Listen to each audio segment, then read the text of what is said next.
आपके बदलने का एहसास इस देश की व्यवस्था को हो गया है कि ये पागल लोग जो किसी को चींटी को मारने से भी डरते हैं, लेकिन इनका अगर 1% भी पागल हो गया तो 6 दिसंबर बहुत जगह होगा।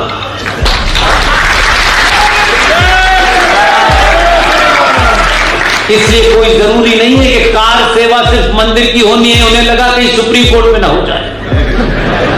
ये डर जरूरी है।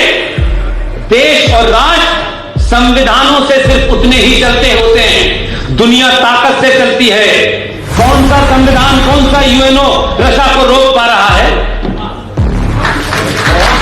रूस को लगता है कि उसके पड़ोस में एक मुल्क, उस मुल्क ने रूस के दुश्मन नाटो और अमेरिका की तमाम बड़ी बड़ी लैब बनाना शुरू कर दी। नाटो की फोर्स वहां जाने लगी थी। उसको लगने लगा कि मैं अपने दुश्मन का इंतजार करूंगा। इस देश में यूएनओ, यूएन चार्टर, फलाना ढिमाका, एमनेस्टी इंटरनेशनल, मानवता। उसने कहा राष्ट्र को बचाना है, दुनिया कुछ भी बकती रहे, और ताबड़तोड़ उसने हमला किया। ये सब किताबें कमजोर और डरपोक लोगों के लिए। हमारे संविधान में ये लिखा है, संविधान लिखने वाले भगवान नहीं थे, कोई आदमी थे। आप पलट के ये लिख दीजिए, कल से लोग ये मानने लगे। सब बकवास है। संविधान से अगर ये देश चल रहा होता, और संविधान की बात हम बहुत करते हैं, पूरे संविधान के पहले पेज से लेके आखिरी पेज तक जहां धारा 395 लिखी हुई है, उसमें कहीं भी अल्पसंख्यक शब्द नहीं आया। लेकिन इस देश के दलाल नेताओं ने भारत के संविधान को रौंदते हुए, संसद को रौंदते हुए, आपने जो व्यवस्था संविधान में नहीं थी, आपने एक पैरेलल संविधान खड़ा कर दिया है। और 1993 में नेशनल कमीशन फॉर माइनॉरिटीज बन गया। हमारी टीम के एक सदस्य ने यह पूछा कि भारत में माइनॉरिटी की परिभाषा क्या है। हमें आरटीआई से जवाब मिला कि जब यह बनाया गया था तब भी इसकी कोई परिभाषा नहीं थी और आज भी नहीं है। आप झूठ देखिए, आपकी यह खामोशी के कारण हम इस मोड़ पे खड़े हैं। और जो मेरी और आपकी जिम्मेदारी है उसकी बात कर रहा हूं, जो सरकार की जिम्मेदारी है उसे करने दीजिए। बड़े दिनों के बाद आपने ठीक ठाक आदमी भेजा है। आप देखिए कि नेशनल कमीशन फॉर माइनॉरिटी बना। एक कांग्रेस के नेता ने अनाउंस कर दिया, नरसिम्हा राव दबाव में थे क्योंकि 10 जनपद में बैठने वाली उसको लगता था कि अगर हमने जिन लोगों ने 1984 में सिखों का हत्या की थी, उन मुसलमानों को खुश करने के लिए हमें कुछ करना है, तो नरसिम्हा राव पे दबाव डाला। और 1993 के अंदर 1992 में हम सबको पता है कि बाबरी ढांचा गिर गया था। इस दबाव में एक नेता ने कहा कि नेशनल कमीशन फॉर माइनॉरिटी बनना चाहिए, मुसलमानों को अलग से कुछ देना चाहिए। तो मुसलमान शब्द जब आया तो सेकुलरिज्म का उसके ऊपर चादर कहानी थी। तो उन्होंने कहा नहीं, जितनी भी इस देश में माइनॉरिटीज हैं इन सबको विशेष दर्जा मिलेगा।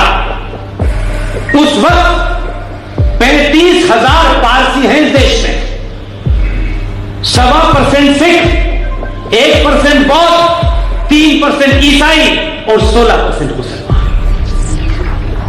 इनको विशेष रियायतों के तहत इनको हमें कुछ देना है। और ये वो हाल है, ये किनको देना है? जिनका नेता हैदराबाद, जब बंद करना उसको बता दें, जिनका नेता ये कहता है, देखिए बेहयाई और बेशर्मी देखिए जरा, विशेष रियायतें चाहिए मुसलमानों। ये पढ़ाई में पीछे हैं, ये तिजारत में पीछे हैं, और वो पागल कह रहे हैं हैदराबाद वाला हमने 800 साल हुकूमत की है। 800 साल हुकूमत करने वाले लोगों का स्थिति क्या आ गई है तो वो पंचर तोड़ रहे हैं। तो कौन सी बात करते? और क्लेम क्या है उनका? 1400 साल में अपने साइज का पजामा नहीं सिलवा पाए और कह रहे हैं कि हमने ताजमहल हमने बनाया।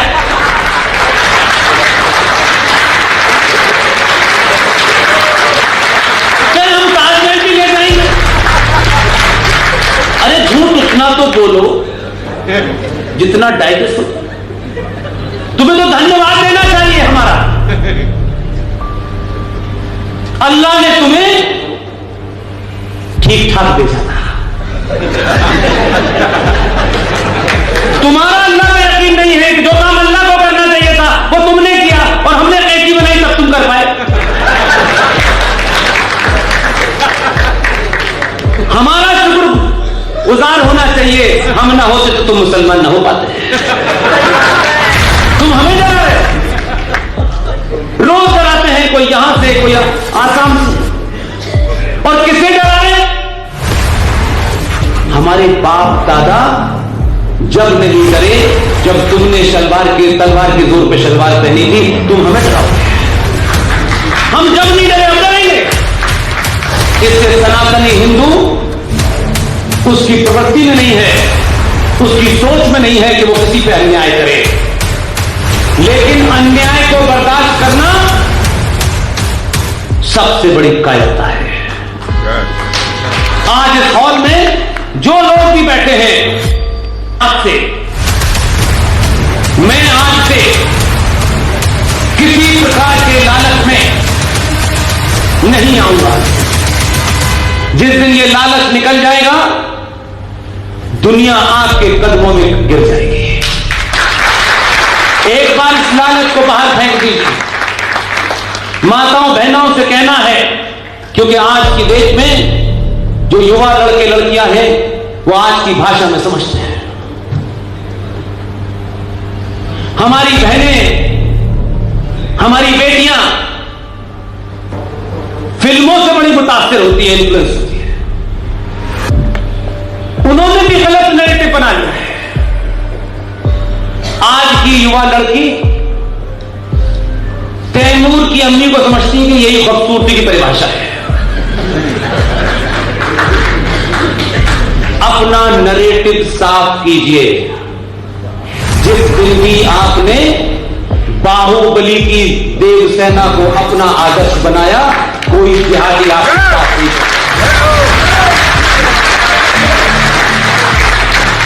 अपना नैरेटिव बदलिए।